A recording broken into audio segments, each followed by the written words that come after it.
pour rééducation et confinement, aujourd'hui, on va voir le bain écossais pour la main. C'est ce que vous pouvez faire, par exemple, quand vous allez avoir une main qui est gonflée, qui est douloureuse, qui vous fait mal la nuit. Il faut le faire 3 à 4 fois par jour. Pour ça, il vous faut 2 plats. Vous prenez un premier plat que vous remplissez d'eau très froide. En fait, il faut qu'il y ait une différence d'environ 35 degrés entre les 2 plats. Il va y avoir un plat d'eau chaude, un plat d'eau froide. Et il faudra rester 30 secondes dans chacun, 5 fois de suite.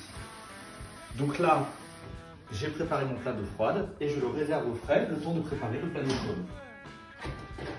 On risque pas de se brûler parce qu'en fait, on va vérifier avant, dans l'eau chaude, qu'on peut tenir un certain moment. Il ne faut pas que l'eau soit trop chaude. D'accord.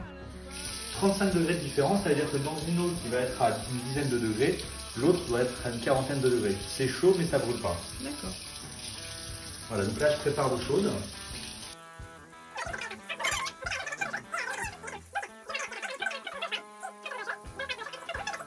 Ah, je crois que mon eau chaude est prête.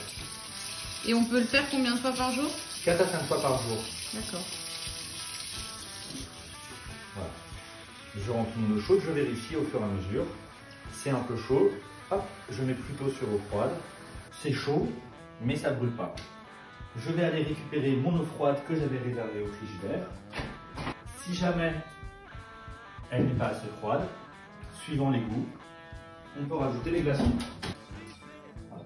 Donc vous allez venir plonger la main touchée. À ne pas faire si vous avez des points de suture ou des plaies. 30 secondes.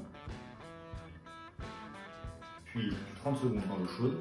Et au moment où vous allez plonger la main dans l'eau chaude, vous allez avoir l'impression que l'eau est encore plus chaude que lorsque vous l'avez mise. Alors, revoyons ensemble les points principaux de la recette des bains écossais. Il vous faut 2 plats, un plat d'eau froide à 10 degrés environ et un plat d'eau chaude à 45 degrés. Vous devez plonger la main dans l'eau froide pendant 30 secondes, puis dans l'eau chaude pendant 30 secondes. Répétez l'opération 5 fois de suite, puis terminez par l'eau froide. Vous pouvez rajouter des glaçons dans l'eau. En revanche, vous ne pouvez pas faire de bain écossais si vous présentez des plaies, des irritations ou des points de suture.